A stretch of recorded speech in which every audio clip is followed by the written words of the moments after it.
Well, we've been promising you that we're going to talk to Hemant Contractor, Chairman of the PFRDA, which is the Pension Fund Regulatory and Development Authority. And, it's mandated to look at the development of the pension sector in India, look after the national pension system, which has been getting traction. Mr. Contractor, thanks very much for joining us on NDTV. Always great to have you on the channel. My pleasure. Now, let's just get straight to some new initiatives that the NPS has added on for the benefit of our viewers. What are these new initiatives?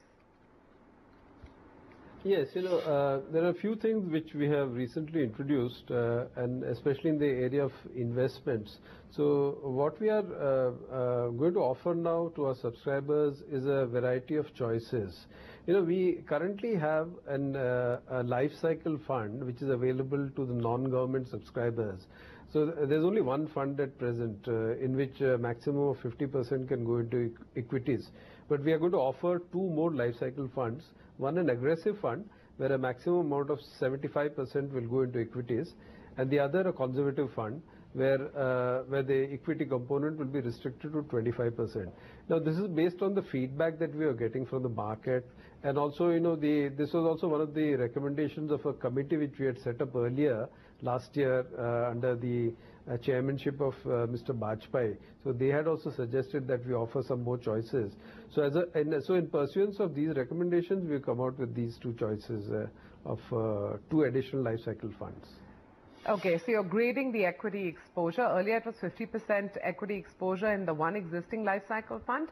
Now there are grades. Conservative, 25% equity exposure, the 50% stays, and then you have an aggressive one with 75% equity exposure. Mr. Contractor, you said this is based on feedback and recommendations, including the Bajpai committee.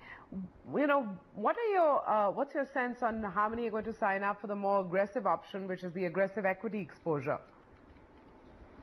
I think it should appeal to a large segment of our subscriber base, because many people with whom we interact do tell us that they would like a higher component going into equity. So I'm sure a lot of these people would be interested in the aggressive fund, and that they would opt for it once the choice is available to them. Okay, so we've covered the fact that there are two more life cycle funds with varying levels of equity exposure coming through under the national pension system. What else is new, sir, at the NPS? Well, we have created another category of investments called the alternative investment funds. See, earlier, our subscribers could invest in these alternative investment funds, which were in the nature of these, asset-backed securities, mortgage-backed securities, REITs, and things like that. So, but they were a part of the corporate bond category. So, as a result of which, very little was actually going into these investments. Most of the funds were getting invested in corporate bonds. But again, this was the feedback that we were getting from the market, that there were a lot of subscribers who wanted their funds to actually go into these particular assets. So for them, so as a result of that, we have carved out of the corporate bond category a separate category of called the alternative investment funds, where a maximum of 5% will be invested in these kind of securities, and including the category 1 and category 2 SEBI registered AIFs. So which means some money could go into venture capital funds, private equity as well. So this is again by way of diversification of portfolio, and also in response to the feedback that we get from our subscribers. So you mentioned SEBI, and I just wanted to address one recent media report that suggested that the Pension Fund Regulatory and Development Authority on the one hand and SEBI are at odds with each other. Can you clarify? Well, I think that was a bit of an exaggeration. I know one of the dailies had mentioned that, but it would be an exaggeration to say that SEBI and PFRDA are at loggerheads. There's really no issue there. See, the thing that we are looking at here is this minimum assured return scheme. Now, in terms of the PFRDA Act, we are required to offer this choice to subscribers, the minimum assured return scheme. So we are in discussion with the other regulators. They have some issues, which we are trying to sort out. So it's not as if, there are huge roadblocks in the way and all that. But the way the media report came out was that, we were at, like it had reached a dead end or something. That's not the case. We are under discussion. We are discussing this with the other regulators, and hopefully we'll be able to sort it out very quickly. And like I said, this is something that we have to offer under the law. So there's no escaping that. We'll have to do that. Now, what form and what shape it takes is something that we are working out. Okay, which is why I just wanted to spend a minute more on that. Can you just explain the issue and, does it really just boil down to regulatory purview? No, it's not so much about purview. See, what happens is that, our pension funds, through whom, these investments are made, are actually sponsored by a number of entities who could be banks or insurance companies or asset management companies.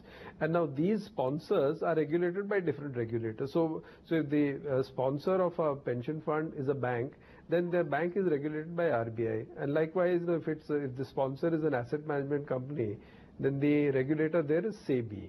So since the sponsors, are involved in the whole exercise, we necessarily have to talk to the other regulators when we try to, introduce a product like this. So it's basically a process of consultation with them. And we are quite hopeful that, we'll be able to sort out these issues. Right. Mr. Contractor, I always have the same final question whenever we talk, which is that, as of today, what's the subscriber base? What are the assets under management? The evolution of the NPS is an interesting one to map. Well, the numbers are good, and in fact, we've been seeing a good growth in the corpus amount. The corpus amount currently stands at 145,721 crores. So it's grown up to the end of August by 22.65%. So if on an annualized basis, it's close to almost 50% growth. And even in terms of numbers, we've added about 11 lakh new subscribers this year, almost 12 lakh new subscribers this year. And there also, on an annualized basis, the growth is of the order of about 24%.